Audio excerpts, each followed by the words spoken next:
Good morning बच्चों। आज जो हम करने जा रहे हैं वो है अध्याय 4, जिसका नाम है द्विघात समीकरण। द्विघात का क्या अर्थ है? जिस समीकरण की घात 2 होती है उसे द्विघात कहते हैं। समीकरण का क्या अर्थ है? जिस संख्या के अंदर 2 पक्ष होते हैं, दायां पक्ष और बायां पक्ष।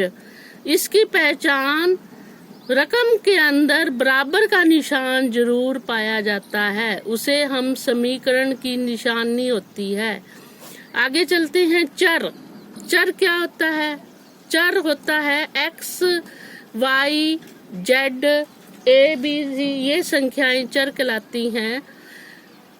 में एक द्विघात समीकरण, द्विघात समीकरण मैंने ऊपर बताया आपको, जिस समीकरण की घात 2 होती है उसे द्विघात समीकरण कहते हैं। जैसे कि ax की घात 2 जमा bx जमा c बराबर 0, ये द्विघात समीकरण है। के प्रकार का होता है, इस प्रकार का होता है द्विघात समीकरण होता है ax की पावर 2 जमा bx जमा c बराबर 0। इस तरह का होता है द्विघात समीकरण, जहां a, b, c वास्तविक संख्याएं हैं और a 0 के बराबर नहीं है। नंबर 2, एक वास्तविक संख्या अल्फा द्विघात समीकरण अल्फा x की शक्ति 2 जमा bx जमा c बराबर 0 का एक मूल कहलाती है। यदि ax की शक्ति 2 जमा bx जमा c बराबर 0 हो।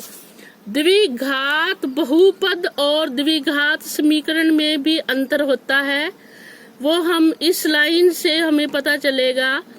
द्विघात बहुपद वो होता है जिसमें बराबर का चिन्ह नहीं होता, सिर्फ एक ही पक्ष होता है। जैसे कि द्विघात बहुपद हम इसे कहेंगे ax की शक्ति 2 जमा bx जमा c, इसे हम द्विघात बहुपद ही कहेंगे।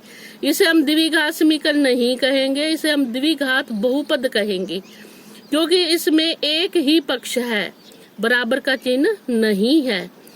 द्विघात बहुपद ax की शक्ति 2 जमा bx जमा c में शून्यक और द्विघात समीकरण ax की शक्ति, इसको हम द्विघात समीकरण पढ़ेंगे।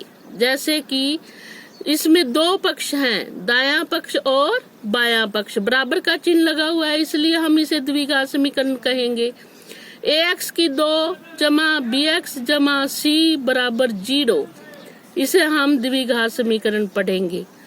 के मूल एक ही होते हैं। नंबर 3, यदि हम ax की पावर 2 जमा bx जमा c कोमा a बराबर नहीं है 0 के 2 रेखिक गुणकों में गुणनखंड कर सके तो द्विघात समीकरण ax की शक्ति 2 जमा bx जमा c बराबर 0 के मूल प्रत्येक गुणक को 0 के बराबर करके प्राप्त कर सकते हैं। नंबर 4, पूर्ण वर्ग बनाने की विधि से भी दिए गए द्विघात समीकरण को हल किया जा सकता है। पूर्ण वर्ग विधि कैसे बनाएंगे हम? नंबर 5, विविध कर इंग्लिश में से कहते हैं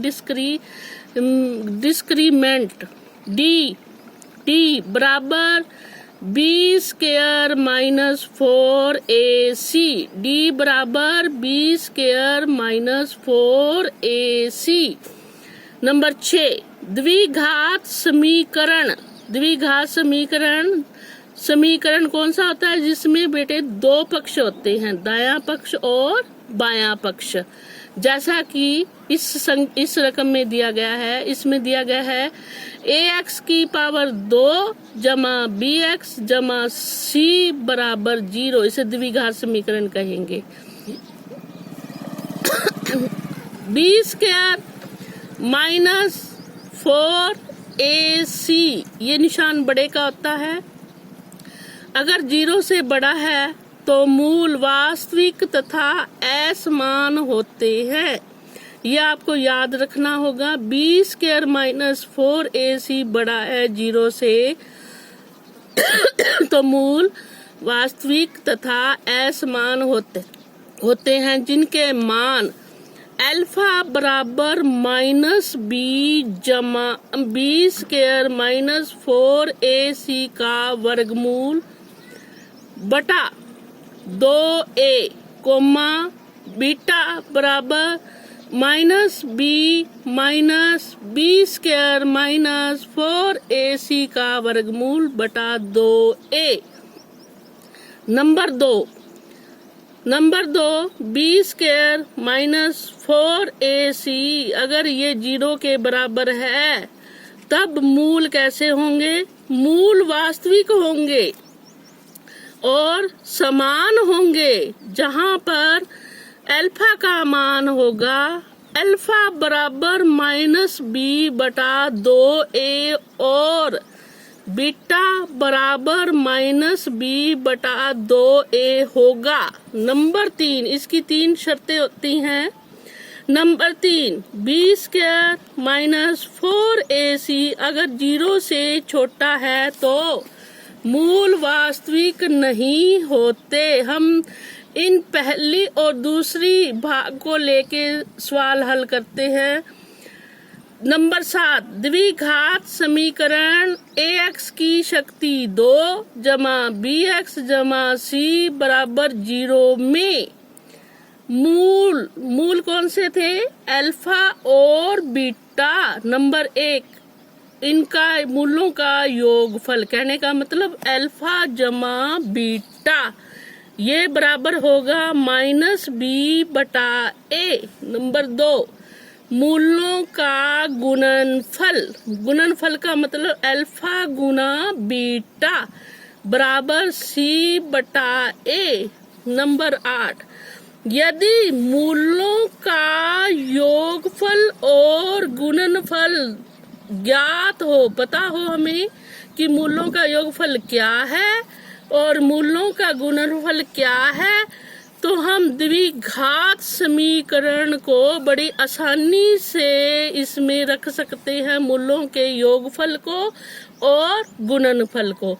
तब उसके लिए हम लगाएंगे x की घात 2 घटा का निशान, ब्रैकेट मूलों का योगफल ब्रैकेट बंद, x जमा मूलों का गुणनफल बराबर 0। धन्यवाद।